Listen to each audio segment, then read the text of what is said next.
pagi, Sri. Silakan duduk. Terima kasih sudah hadir dalam sesi konseling ini. Sebelumnya, bagaimana kabarnya? Alhamdulillah baik Kak, tapi akhir-akhir ini saya merasa sering cemas. Baik, sebelum kita memulai sesi konseling ini, saya ingin menjelaskan sedikit bahwasanya semua yang kita ceritakan ini bersifat rahasia. Apakah Sri setuju? Ya Kak, saya setuju. Baik, apa yang membuat Sri ingin mengikuti sesi konseling ini? Saya ingin mengatasi rasa kurang percaya diri saya, karena saya sering merasa takut dan gugup. Bisa diceritakan lebih lanjut? Saya takut melakukan kesalahan saat berbicara dan orang-orang di sekitar saya menilai saya tidak mampu. Jadi ada kekhawatiran bahwa orang akan memberikan penilaian negatif terhadap Sri? Ya Kak. Sejak kapan Sri mulai merasakan seperti ini? Sejak saya SMA. Apa yang terjadi pada saat itu, Sri? Saya salah mengucapkan beberapa kalimat, dan beberapa teman menertawakan saya. Sejak saat itu saya merasa malu. Pengalaman tersebut tampaknya memberikan kesan yang cukup berat bagi Sri. Iya Kak, sampai sekarang saya masih sering mengingatnya. Ketika harus berbicara depan umum, sekarang apa yang biasanya Sri alami? Saya berpikir bahwa saya akan salah lagi. Saya takut orang-orang akan menertawakan saya.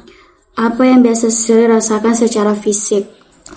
Jantung saya berdebar, tangan berkeringat, suara gemetar, dan saya juga merasakan sulit fokus. Jadi selain muncul pikiran negatif, tubuh Sri juga memberikan reaksi yang cukup kuat. Iya Kak. Apa dampaknya terhadap kuliah Sri? Saya sering menolak untuk menjadi presentator kelompok. Saya juga jarang bertanya atau menyampaikan pendapat saat kelas berlangsung. Bagaimana perasaan Sri ketika melihat teman-teman sangat aktif dalam perkuliahan? Di sisi lain, saya kagum sama mereka, tapi di sisi lain juga saya sangat minder melihat mereka seperti itu. Terima kasih sudah menceritakan pengalaman ini dengan terbuka. Saya memahami bahwa Sri merasa kurang percaya diri dalam perkuliahan ini. Ya Kak. Menurut Sri, apa yang paling membuat Sri kurang percaya diri itu tetap bertahan sampai sekarang? Saya sering membandingkan diri saya dengan orang lain. Bisa dijelaskan lebih lanjut? Ketika teman-teman berbicara depan umum dengan lancar, saya merasa kemampuan saya di bawah mereka. Jadi Sri cenderung menilai kemampuan diri lebih rendah dibandingkan orang lain. Iya Kak. Apakah ada bukti bahwa Sri benar-benar tidak mampu berbicara di depan umum? Kalau dipikir-pikir tidak, karena saya pernah beberapa kali berhasil melakukan presentasi. Bisa diceritakan salah satu pengalaman yang berhasil itu? Saya pernah mempresentasikan salah satu tugas dan mendapatkan nilai yang bagus. Dan dosen juga mengatakan bahwa penjelasan saya itu jelas. Bagaimana perasaan Sri saat mendapatkan apresiasi tersebut? Saya sangat senang dan merasa bangga. Menarik. Di satu sisi Sri merasa tidak mampu, tetapi di sisi lain Sri memiliki pengalaman berhasil. Ya Kak, saya baru menyadarinya. Selain pengalaman berhasil, apakah ada kelebihan yang dimiliki Sri? Saya rajin belajar. Baik, selain itu, saya juga bertanggung jawab terhadap tugas-tugas. Ada lagi? Saya mudah bekerja sama dengan teman-teman yang lain. Ada lagi yang menurut Sri menjadi kekuatan? Saya cukup disiplin dan mau belajar dari kesalahan-kesalahan. Jadi Sri memiliki banyak kekuatan, yaitu rajin, bertanggung jawab, disiplin, mampu bekerja sama, dan mau belajar dari pengalaman. Ya Kak. Bagaimana perasaan Sri setelah menyadari hal-hal positif tersebut? Saya merasa lebih tenang dan lebih percaya diri. Jadi sebenarnya masalah utama bukan karena Sri tidak memiliki kemampuan, melainkan karena Sri lebih fokus pengalaman negatif dibandingkan pengalaman positif. Ya Kak, saya rasa memang begitu. Setelah memahami masalah ini, perubahan apa yang paling ingin Sri capai? Saya ingin lebih percaya diri untuk berbicara di depan umum. Jika perubahan itu terjadi, apa yang akan Sri lakukan dalam kehidupan? Saya akan lebih aktif di kelas dan berani untuk tampil. Menurut Sri, langkah pertama apa yang harus dilakukan?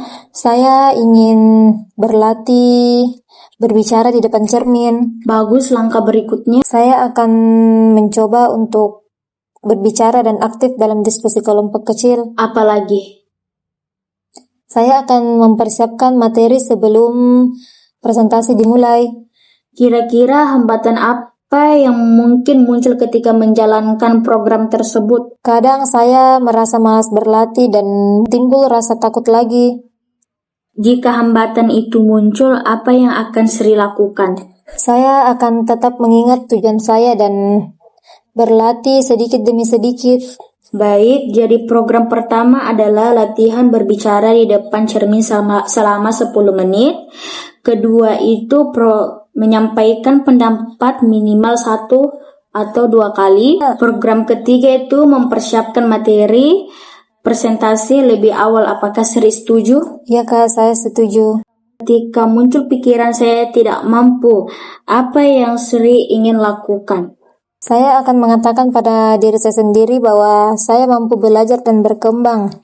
Bagaimana perasaan Sri saat mengucapkan kalimat itu? Saya merasa lebih tenang. Dari skala 1 sampai 10, seberapa yakin Sri menjalankan program tersebut? Dari skala 1 sampai 10, yaitu skala 8. Mengapa bukan 5 atau 6? Karena saya benar-benar ingin berubah dan yakin memulainya. Apa yang perlu dilakukan agar angka 8 menjadi 9 atau 10?